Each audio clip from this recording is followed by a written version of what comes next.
গোটা ভারতে সাম্প্রদায়িক দাঙ্গা দিয়ে ডুবিয়ে ফেলেছে। মুসলমানেরা আজকে তার সেখানে এতিম অবস্থায় পড়ে আছে। জিহাদের প্রেরণা নিয়ে যদি প্রয়োজন হয় বাংলাদেশের যুদ্ধ যদি করা লাগে ভারতের সাথে, আর যুদ্ধ করা লাগবে, রাসূলুল্লাহর ওয়াদা আছে। কার ওয়াদা? নাসাই শরীফ, ইবনে মাজাহ, এই সাসেত্তার দুটি হাদিসের মধ্যে হযরত আবী হুরায়রা রাদিয়াল্লাহু তাআলা আনহু বর্ণিত হাদিস রয়েছে। বলেছেন দুই শ্রেণীর লোক কিয়ামতের দিন জাহান্নাম থেকে মুক্ত হয়ে যাবে। এক শ্রেণী হচ্ছে যারা ঈসা আলাইহিস সালামের সাথে সাথী হয়ে যারা লড়বে আর শহীদ হবে, কিয়ামতে তারা জান্নাতে যাবে, জাহান্নাম থেকে মুক্ত। আর দ্বিতীয় শ্রেণী ভারতের সঙ্গে একটা যুদ্ধ হবে, রাসূল বলেছেন হিন্দুস্তানের সঙ্গে একটা লড়াই হবে। ওই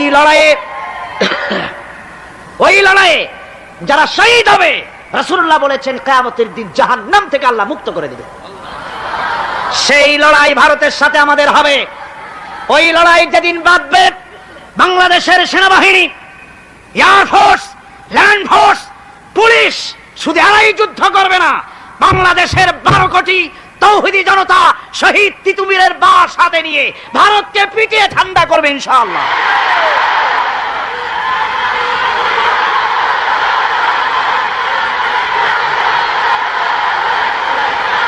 আমাদের শত্রু, আমি বারবার বলছি, হিন্দুরা শত্রু নয়, শত্রু হচ্ছে ভারতীয় এজেন্ট যারা, ভারতের দালাল যারা, ওরা আমাদের দুশমন, ঠিক কিনা?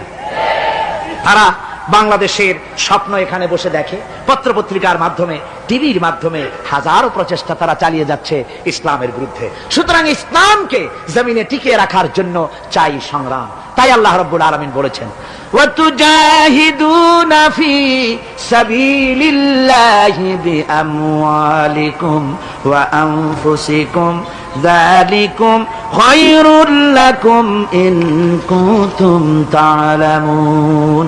আল্লাহ পাক বলেন আমার রাস্তায় জিহাদ করো, জান দাও, মাল দাও, জান দাও, জিহাদ করো, এটাই হলো উত্তম কাজ। যদি তোমরা ইসলাম বুঝে থাকো এটাই তোমাদের জন্য কল্যাণকর। আগে বলেছেন মালের কথা, পরে জানের কথা। আগে কোনটা? মাল, পরে জান। যেহেতু আমরা জানের চাইতে মালের মহব্বত করি বসি, ঠিক কিনা?